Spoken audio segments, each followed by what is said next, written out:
உறவுகளுக்கு வணக்கம்.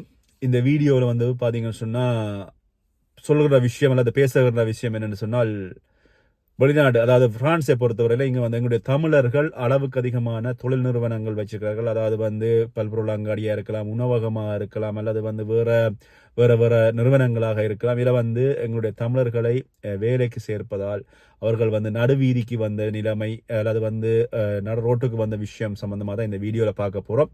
அதுக்கு முன்பதாக என்னுடைய சேனலுக்கு புதிதாக வருபவர்கள் என்னுடைய சேனலை வந்து சப்ஸ்கிரைப் பண்ணி விட்டு உள்ளவாங்க வந்தீங்கன்னு சொன்னதான் என்னுடைய பகிர்வுகளை நீங்கள் பார்க்கலாம் அப்படின்னு சொல்லிக்கொண்டு ஒரு சகோதரன் ஒருவர் என்னோட பகிர்ந்த விஷயம் தான், அந்த விஷயத்தை தான் நான் உங்களோட பகிர்ந்து கொள்கிறேன். இது வந்து நிறைய இடங்களில் நடந்து கொண்டிருக்கிறது. நாங்களே நீண்ட காலமாக இது சம்பந்தமாக காதலில் கேட்டுக்கொண்டிருக்கிறோம். நீங்களும் அதில் வந்து அனுபவப்பட்டிருப்பீங்கள். அந்த விஷயம் சம்மந்தமாக தான் இந்த வீடியோவில் பார்க்க போகிறோம். அதாவது வந்து 2009க்கு முற்பட்ட காலம் பிற்பட்ட காலம் அப்படின்னு சொல்லி பார்க்கலாம். 2009க்கு பிற்பட்ட கால பகுதிகளில் இங்கே வெளிநாட்டை பொறுத்தவரையில் இப்போ வந்திருக்கின்றவர்கள் பிரான்ஸில் வந்திருக்கின்ற சகோதரர்கள் அல்லது வந்து அவருடைய வாழ்க்கை அப்படின்றது வந்து ரொம்ப கடினமான ஒரு பாதை. என்ன சொன்னால் 2009க்கு முற்பட்ட கால பகுதிகளில் பிரான்ஸில் இருப்பவர்கள் அவர்கள் தங்களுடைய வாழ்க்கையை ஒரு தரமான வாழ்க்கையாக அல்லது அதுக்கு வந்து ஒரு சரியான அஸ்திவாரத்தை போட்டு வாழ்கிறார்கள். அவருடைய பிள்ளைகளும் வந்து பார்த்தீங்கன்னா ஒரு நல்ல வாழ்க்கையை வாழ்ந்து கொண்டிருக்கிறார்கள் அப்படின்றதுல வந்து எந்த மாற்று கருத்தும் இல்லை. அதுக்கான விஷயங்கள் வந்து நிறைய இருக்கிறது. இது சம்பந்தமாக வேறொரு வீடியோவில் பார்க்கலாம்.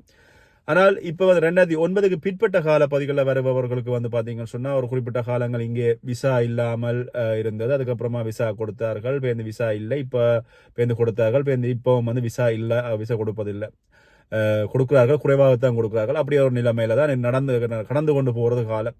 2009க்கு பிற்பட்ட கால பகுதிகளில் வந்தவர்கள் இந்த விசா இல்லாமல் தமிழர்களுடைய கடைகள், தமிழுடைய தொழில் நிறுவனங்கள் அதுகளில் பணியாற்றி அந்த காசில் கொஞ்சம் கொஞ்சமாக மிச்சம் பிடிச்சி அதனை வந்து சீட்டு பிடிச்சி அப்படியே சேர்த்து அவர் தங்களுடைய வாழ்க்கையை வந்து வாழ்ந்து கொண்டிருக்கிறார்கள். ஒரு 2009க்கு முற்பட்டவர்கள் எப்படி ஒரு நல்ல ஒரு ஆடம்பர வாழ்க்கையை வாழ்ந்து கொண்டிருக்கிறார்களோ அதே போல தான் இப்போ 2009க்கு பிற்பட்ட கால பகுதிகளில் வந்தவர்களும் வந்து பார்த்தீங்கன்னா தங்களுடைய வாழ்க்கையை போராடி ஒரு நல்ல ஒரு பணக்கார வாழ்க்கை இல்லாவிட்டாலும் ஒரு அளவான வாழ்க்கையை ஒரு நடுத்தர வாழ்க்கையை வாழ்ந்து கொண்டிருக்கிறார்கள். எல்லாருக்குமே வந்து ஆசை தொடர்ச்சியாக வந்து இன்னொரு முதலாளியிடம் நான் வேலை செய்கிறது அல்லது ஒரு முதலாளி கிட்ட தொடர்ச்சியாக வேலை செய்வது அப்படின்றது வந்து எல்லாருக்குமே விருப்பமில்லாத விஷயம். நான் இப்போ வந்து முதலாளியாவது எனக்கு நான் எப்படி 2 பேருக்கு சம்பளம் கொடுப்பது அப்படின்றது எல்லாருக்குமே ஆசை.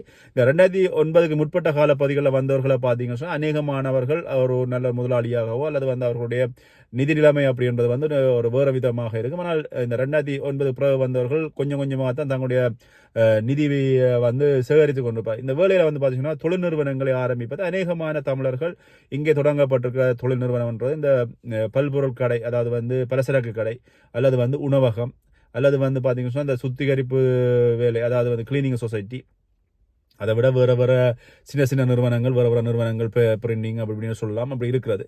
இங்கே வந்து பார்த்தீங்கன்னு சொன்னால் இப்போ வேலைக்காரர், அதாவது வந்து 2009 அந்த கால பகுதிகளில் வந்தவர்கள் இருக்கின்ற வேலை விசுவாசம் அல்லது வந்து 2009 வந்தவர்கள் ஒரு வேலைக்காரர் தேவை என்று சொல்லி பரிசில் இருக்கின்ற அநேகமாக தமிழர்கள் எல்லாருமே கூடுகின்ற இடம் லாச்சப்பல்ல சொன்னால் அந்த அளவுக்கு வந்து வேலை வாய்ப்புகள் இருந்தது. வேலைகள் தேடி எடுக்கிறது அல்லது வேலைக்கு வருகின்றவர்களும் உண்மையாக விசுவாசமாக வேலை வருவார்கள், வேலை செய்வார்கள். ஆனால் அப்படித்தான் ஒரு காலம் நகர்ந்து கொண்டிருந்தது. ஆனால் இப்போ வந்து பார்த்தீங்கன்னு சொன்னால் இப்போ இன்றைக்கு வேலைக்கு வருபவர்கள் எல்லாருமே உண்மையில் கடன் பற்ற வருகிறார்களா இல்லையா அப்படின்றது கூட கேள்விக்குறியாக. அவர்கள் கஷ்டப்பட்டு வேலை செய்ய யாருக்குமே விருப்பம் இல்லை. அது மட்டும் இல்லாமல் வருபவர்கள் எல்லாருமே வந்து இப்போ வந்து எல்லாமே புதிய இன்டர்நெட் வசதி, அதே மாதிரி இந்த டச் மாடல் ஃபோனுகள் வந்ததுக்கு அப்புறமா கைக்குள்ளே வந்து உலகம் என்றத அந்த வார்த்தை பிரயோகத்தை வச்சோம்னு சொன்னால் எல்லாருமே கைக்குள்ள உலகம் இருப்பதால் அவர்களுடைய உலகம் பூராவும் கைக்குள்ள தொலைபேசிக்குள்ளே இருப்பதனால வந்து அவர்களுடைய வாழ்க்கை மட்டம் வந்து வித்தியாசமாக இருக்குது. அது மட்டுமே இப்போ வருபவர்கள் எல்லாருமே வந்து பார்த்தீங்கன்னா நாங்கள் ஒரு காலத்தில் வந்து இங்கே ரெயினில் படுத்து ரெயின்லேயே எழும்பி வேலைக்கு போனவர்கள் வரலாறு இருக்கிறது. அது மட்டும் இல்லாமல் ஒரு ரூமுக்குள்ளே சின்ன ரூமுக்குள்ளே வந்து பார்த்தீங்கன்னா 5 பேர் 6 பேர் ஒன்றாக வாழ்ந்த வரலாறு இருக்கிறது. அந்த 5-6 பேரும் பார்த்தீங்கன்னா ஞாயிற்றுக்கிழமை ஒன்றாக இருந்து சமைச்சு சாப்பிட்டு ஒரு சந்தோஷமான வாழ்க்கை. ஆனால் இன்று வருபவர்கள் அப்படி இல்லை. அது மட்டும் இல்லாமல் அந்த ஒரு ரூமில் இருப்பவர்கள் நிச்சயமாக அங்கே இருக்கின்ற எல்லாருக்குமே வந்து யாரோ ஒருவர் வந்து வேலை தேடி எடுத்து கொடுத்துருப்பார். அப்படித்தான் இருந்தது அந்த ஒரு காலம். இந்த நேரத்தில் வந்து பார்த்தீங்கன்னா அப்படி ஒவ்வொருவருமே வந்து தொழில் நிறுவனங்களை ஆரம்பித்து தொழில் நிறுவனங்கள் நகர்ந்து கொண்டிருக்கிறது, தொழில் நிறுவனங்கள் போய்கொண்டிருக்கிறது. இந்த வேலையில் பார்த்தீங்கன்னா இப்போ புதிதாக வருபவர்களை வேலைக்கு சேர்க்கின்ற பொழுது பல்வேறு பிரச்சனை என்னன்னு சொன்னால் ஒரு பழைய காலங்களில் வந்து அவ்வளவுக்கு கொண்ட்ரோல்கள் அல்லது வந்து விசா கொண்ட்ரோலாக இருக்கலாம் அல்லது வந்து என்ன கொண்ட்ரோலாக இருந்தாலும் அவ்வளவுக்கு இருக்கவில்லை. ஆனால் இப்போ இருக்கின்ற கொண்ட்ரோல் வந்து பார்த்தீங்கன்னா அவ்வளவுக்கு கொண்ட்ரோல் வந்து எங்களுடைய தமிழர்களுடைய தொழில் நிறுவனங்களுக்கு வருகிறது. அதையும் தாண்டி எங்களுடைய இனத்துக்கு மேலே இருக்கின்ற பற்று காரணமாக எங்களுடைய இனத்தை அவர்கள் முன்னேற வேண்டும் சொல்லி எங்களுடைய தமிழர்கள் அவ்வளவு ரிஸ்க் எடுத்து வேலைக்கு ஆக்களை எடுக்கிறார்கள், வேலைக்கு வச்சிருக்கிறார்கள். ஆனால் வேலைக்கு வருபவர்கள் என்ன செய்கிறார்கள் அப்படின்னு சொன்னால் வேலைக்கு வந்து வேலையை பழகுகிறார்கள். வருகின்ற பொழுது அவர்களுக்கு பாசை தெரியாது, அது மட்டும் இல்லாமல் பொருட்களுடைய பெயர்கள் தெரியாது. சரி வீட்டை வந்து ஒரு 3 மாதம் 4 மாதம் விசா போட்டு இருக்கின்ற காலத்தில் அதை படிக்க மாட்டார்கள், ஒன்றுமே படிக்க மாட்டார்கள். ஆனால் ஒரு தொழில் நிறுவனத்துக்கு வருகின்ற பொழுது அவற்றையெல்லாம் சொல்லிக் கொடுத்து ஒரு பல்பொருள் கடை அல்லது வந்து ஒரு பல்பொருள் அங்காடி எடுத்தோம்னு சொன்னால் அங்கே வந்து கெஸ் மெஷின், அதாவது காசு மெஷின் எப்படி அடிக்கிறதுல இருந்து, அதே மாதிரி இந்த கொலி சர்வீஸ் அதாவது பார்சல் சர்வீஸுகள் வந்து எப்படி செய்கிறதுல இருந்து, பணம் அனுப்புவது எப்படி செய்கிறதுல இருந்து எல்லா விஷயங்களையும் வந்து அடிப்படையில் இருந்து சொல்லிக் கொடுப்பார். இதில் வந்து எவ்வளவோ பொருளாதார நஷ்டம் அந்த குறிப்பிட்ட முதலாளிமாருக்கு இன்றைய கால முதலாளிமாருக்கு வருவேன் சொன்னால் அவ்வளோத்தையும் வந்து சொல்லிக் கொடுக்கின்ற பொழுது பிள்ளைகள் விடுவார்கள். பிள்ளைகள் விடுகின்ற பொழுது கணக்குகள் பிழைக்கப்படும். கணக்குகள் பிழைக்கின்ற பொழுது அங்கே அக்கௌண்டனுக்கு அனுப்புகின்ற கொந்தாவளுக்கு அனுப்புகின்ற கணக்குகள் பிழைக்கும். இப்படி நிறைய விஷயங்கள் வந்து நாங்கள் சொல்லிக்கொண்டே போகலாம். ஆனால் அதை வந்து இப்போ வருபவர்கள் புரிஞ்சு கொள்வதில்லை. வருகின்ற பொழுது ஒன்றுமே தெரியாமல் வருவார்கள். கொஞ்சம் அந்த கெஸை வந்து அதாவது வந்து காசு அடிக்கிற மெஷின், அதாவது வந்து பில் அடிக்கிற மெஷின் சொல்லுவாங்க, பில் அடிக்கிற மெஷினை வந்து பழகுவாங்க.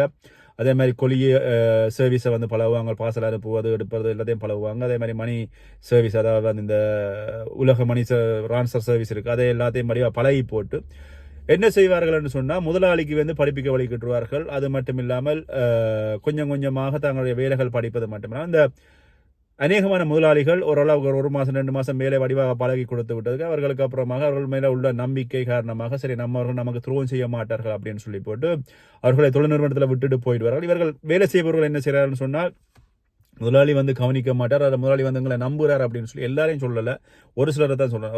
ஒரு சிலர் செய்கிற விஷயங்கள் வந்து அது எல்லாரையும் தாக்குது.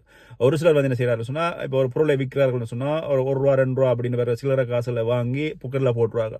அப்போ அந்த வந்து அந்த முதலாளிக்கு நட்டம். ஒரு நாளைக்கு வந்து ஒரு 20 ரூபா படி எடுத்தாலே 600 ரூபா வந்து அவர்கள் சம்பளத்தை விட மேலதிகமாக உழைக்கிற ஒரு விஷயமா இருக்கிறது. இது வந்து பொதுவாக அநேகமான தொழில் நிறுவனங்கள் இருக்கிறது. நல்ல வியாபாரம் போகிற தொழில் நிறுவனங்களுடைய முதலாளிமார் வந்து கண்டும் காணாமலும் விட்டு இருக்காருன்னு சொன்னால் சில பேர் நிற்கின்ற பொழுது சில கடைகளுக்கு வந்து வியாபாரம் கூட போகும், அது அவர்களுடைய நல்ல காலமா அல்லது அவர்களுடைய அதிர்ஷ்டமா தெரியவில்லை போகும். அப்படியான நேரங்கள் அவர் கண்டுகொள்வதில்லை. இந்த நேரத்தில் வந்து பார்த்தீங்கன்னா விசா இருக்காது, அதில் வேறு போலீஸ் கண்ட்ரோல் வரும். போலீஸ் கண்ட்ரோல் வருகின்ற பொழுது இவர்களுக்கு பாசை மொழி சரியாக விளங்காது, இவர் யாரையுமே நம்ப முடியாது. ஏன்னா முந்தைய ஒரு காலங்களில் போலீஸார் வந்து அவர்கள் சீருடையில் வருவார்கள், இப்போ வந்து சிவிலில் வருவார்கள். சிவிலில் வருகின்ற பொழுது யார் போலீஸார் யார் நல்லவர் யார் கெட்டவர்னு சொல்லி எவரையுமே கண்டுபிடிப்பது சரியான கஷ்டம். அப்படியாகத்தான் இன்றைய காலம் வந்து இருக்கிறது. ஆனால் அதை வந்து புரிஞ்சு கொள்வதில்லை.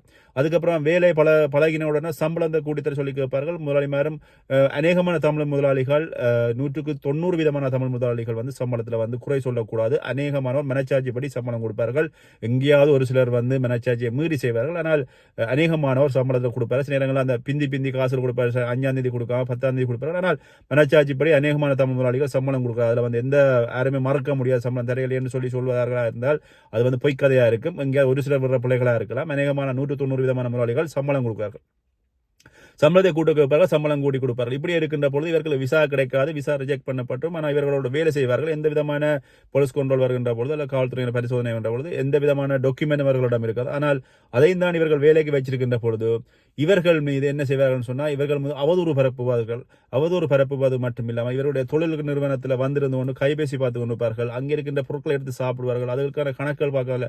சாப்பிடுவது தப்புன்னு நான் சொல்ல வரல. ஆனால் வந்து தொடர்ச்சியாக நீங்கள் எந்த நேரம் சாப்பிட்டு கொண்டிருக்கின்ற பொழுது அது அந்த முதலாளிக்கு வந்து அது நட்டம். நீங்கள் ஒரு நாளைக்கு ஒரு பிஸ்கட் எடுத்து சாப்பிட தெரியாது.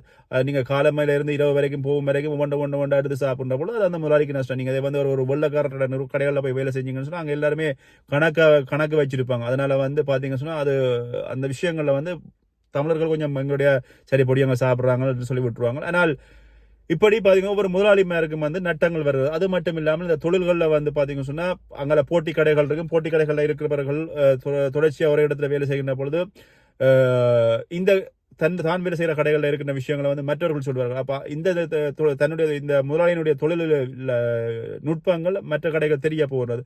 கிளியோன்ஸ் வந்து உடையம் என்று சொன்னால் சில நேரங்களில் எங்களுடைய புதுசாக வேலைக்கு வந்தவர்களுக்கு பொருளுடைய பெயர்கள் தெரியாது. கிளியோன்ஸ் வந்து கேட்கின்ற பேரில் என்ன பொருளாக கேட்கின்ற பொழுது எதுக்கு எடுத்தாலுமே எனக்கு தெரியாது அல்லது விலங்கல் அப்படின்னு சொல்லுகின்ற பொழுது கிளியோன்ஸுக்கு வந்து கடையில் பொருள் இருக்கும், ஆனால் கிளியோன்ஸ் வந்து இல்லைன்னு போவார்கள். அதே மாதிரி என்ன செய்வாருன்னு சொன்னால், இந்த கடையில் வந்து இருந்து வேலை செய்கின்ற சகோதரர்கள் கைபேசியை பார்த்து கொண்டிருப்பார்கள், கடையில் இருக்கிற பொருளை பார்க்கறது இல்லை. அல்லது ஒரு ரெஸ்டாரண்ட்ல வேலை செஞ்சால் ரெஸ்டாரண்ட்ல என்னென்ன சாமான் திகதி போகுது, திகதி பார்க்கறது இல்லை, ஒன்றுமே இல்லை.